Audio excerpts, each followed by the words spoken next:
India نے پاکستان کو باضابطہ ایک نوٹس تھما دیا ہے کہ اسے انڈس واٹر ٹریٹی یا سندھ طاس معاہدہ موجودہ حالت میں قبول نہیں اور وہ اس میں تبدیلی چاہتا ہے۔ انڈیا قریباً 1.5 برس پہلے بھی ایک ایسا ہی نوٹس بھیج چکا ہے، لیکن اس بار اس نے فائنل نوٹس بھیجا ہے۔ مطلب اگر تم ہماری بات نہیں سنتے تو سمجھو معاہدہ عملی طور پر ختم۔ یہ معاہدہ کیسے طے پایا؟ ستمبر 1960 کی بات ہے جب انڈیا کے وزیر اعظم جواہر لال نہرو کراچی آئے اور اس معاہدے پر دستخط کیے۔ پاکستان کی جانب سے صدر ایوب نے دستخط کیے اور تیسرا فریق ورلڈ بینک تھا جس کی کوششوں سے یہ معاہدہ طے پایا تھا، جس کی تیاری میں 9 برس لگے تھے۔ اس معاہدے کے تحت 6 دریاؤں کے پانیوں کے استعمال کا طریقہ کار طے پایا، جس کے تحت 3 دریا بیاس، ستلج اور راوی پر انڈیا کے مکمل حق کو تسلیم کر لیا گیا۔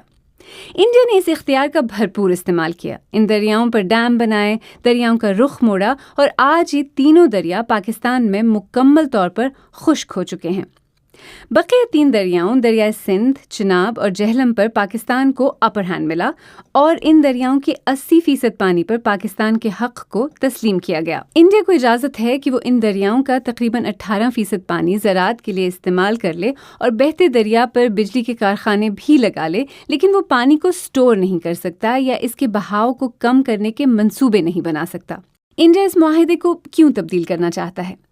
انڈیا نے اپنے نوٹس میں جو گراؤنڈز لیے ہیں ان میں موسمیاتی تبدیلی، آبادی میں اضافے اور صاف انرجی کی پیداوار اور ایمیشنز ٹارگٹس کے حصول کا ذکر کیا ہے۔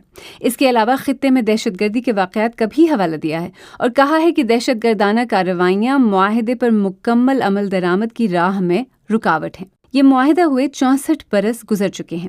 اس دوران پاکستان اور انڈیا کے تعلقات میں بڑے اتار چڑھاؤ آئے، کئی جنگیں ہوئیں، لیکن معاہدہ برقرار رہا۔ گزشتہ 20 برس میں جب سے بھارتیہ جنتا پارٹی انڈین سیاست میں ابھری ہے، اس معاہدے کو ختم کرنے، پاکستان کو بوند بوند کے لیے ترسانے، خون اور پانی ایک ساتھ نہیں بہہ سکتے، ایسے بیانات سامنے آئے۔ کیا انڈیا اس معاہدے کو ختم کر سکتا ہے؟ ماہرین کا کہنا ہے کہ سندھ طاس معاہدہ دونوں ملکوں کی باہمی رضامندی سے ہی ختم کیا جا سکتا ہے۔ 18 برس تک پاکستان کے واٹر کمشنر رہنے والے جماعت علی شاہ نے کہا ہے کہ اس معاہدے کی شرائط کے تحت کوئی بھی اس معاہدے کو یک طرفہ طور پر منسوخ یا تبدیل نہیں کر سکتا۔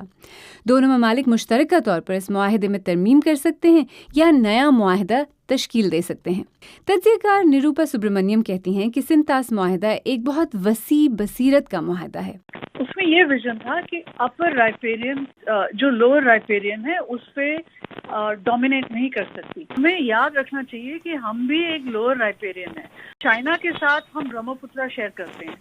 اگر کل انہوں نے کہا کہ ہم برہم پترا کو ہم ری نیگوشیٹ کرنے جا رہے ہیں تو آپ کیا کرو گے؟ انڈیا کی حکمراں جماعت سندھ طاس معاہدے میں تبدیلی کروا سکتی ہے یا نہیں، اس کے بارے میں یقین کے ساتھ کچھ کہنا ممکن نہیں، لیکن اگر انڈیا اس معاہدے کو ختم کر کے پاکستان کے لیے مسائل پیدا کرنے میں کامیاب ہوا تو انڈیا خود ایک ایسی روایت پیدا کر رہا ہوگا جو اس کے اپنے خلاف بھی استعمال ہو سکے گی۔ انڈیا خود بھی ایک لوور ریپیرین کنٹری ہے اور اس کے پانی کا دار و مدار تبت سے نکلنے والے برہم پترا جیسے دریاؤں پر ہے، اور اگر چین نے اپر ریپیرین کنٹری ہونے کے ناطے لوور ریپیرین کو پانی سے محروم کرنے کے لیے قدم اٹھایا تو پھر چین کو کون روکے گا؟